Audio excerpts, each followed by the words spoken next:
Decode মিডিয়াতে আপনাকে স্বাগত। সঙ্গে রয়েছে আমি বিনীতা। শুরু করছি আজকের প্রতিবেদন। নববর্ষ উদযাপনের জন্য মুখিয়ে রয়েছে আপামর বাঙালি।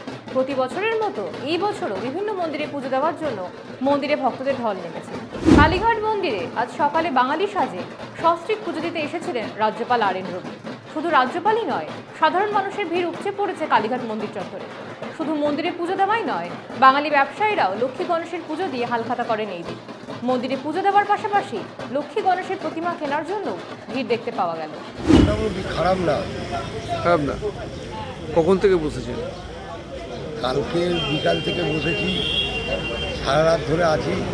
এই দোকানদারি চলছে, ঠিক আছে, এখনও চলছে, 1-1:30 অবধি থাকবো। ঠাকুরের বাজার কিরকম? হ্যাঁ, লোকজন কেমন কিনছে? লোকজন ভালোই আছে। বিক্রি বাট্টার পাশাপাশি কিছু বিক্রেতাদের মধ্যে আশানুরূপ বিক্রি না হওয়ায় হতাশা দেখতে পাওয়া গেছে।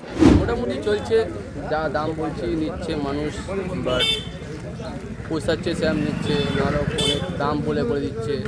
কিন্তু পরিস্থিতি এমনই পরিস্থিতি হচ্ছে, গ্যাসের দাম বেড়ে গেছে। এবার মানুষের যা পরিস্থিতি, যে দামটা 300 টাকা বলছি সেই দামটা বলছি 150 টাকা। তা কী হবে আমার চালাবো? ওটা কীভাবে চালাবো? দূর দূরান্ত থেকে ব্যবসায়ীরাও পুজো দিতে এসেছেন। এক ব্যবসায়ীর মুখে শোনা গেল সকলের মঙ্গল কামনা হোক। আরে মানুষের আগে তো এমনি মূর্তি দেখেছি, তিনি এ করতে পারবেন না, আপনি তো না, এটা মানুষের প্রতি কর্তব্য।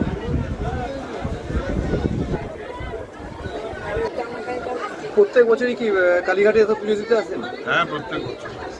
এই আজকে বছরের প্রথম দিন পুজো দিয়ে কি ব্যবসা শুরু করবেন? হ্যাঁ, ব্যবসা। চিরাচরিত প্রথা অনুযায়ী পুজো দিতে আসা এক ব্যবসায়ী রাজকুমার হালদারের মুখে সামান্য ক্ষোভও দেখা গেল নববর্ষ ছেড়ে ভোট নিয়ে মাতামাতি করার জন্য। এটা তো বহুদিন ধরে এরকম করছি, আসছি, আর যতদিন বেঁচে থাকবো আসবো। আস্তে আস্তে এই যে পয়লা বৈশাখের আনন্দটাই উঠে গেছে। আগে ছেলে মেয়ের এখন এটা উঠে গিয়ে এখন কোথা হয়ে গেছে ইলেকশন। এই এখন কে কাকে ইলেকশনের পরে মারধর করা হবে, মারা হবে, সেই সব কথা হয়ে গেছে। কাকে কিভাবে তাড়াবে, জনগণের উদ্দেশ্যে কি বার্তা দেবেন? কি মানে এটাই বার্তা দেবো। সব মিলিয়ে বাঙালি নিজেদের ঐতিহ্যকে বজায় রাখতে আজও বদ্ধপরিকর। Bureau report, decode media. এই ধরনের অন্যান্য খবরের আপডেট পেতে ডিকোড মিডিয়াকে এখনই সাবস্ক্রাইব করুন। যদি আপনি এই খবরটি ফেসবুকে দেখে থাকেন তাহলে আমাদের পেজটিকে অবশ্যই ফলো করুন।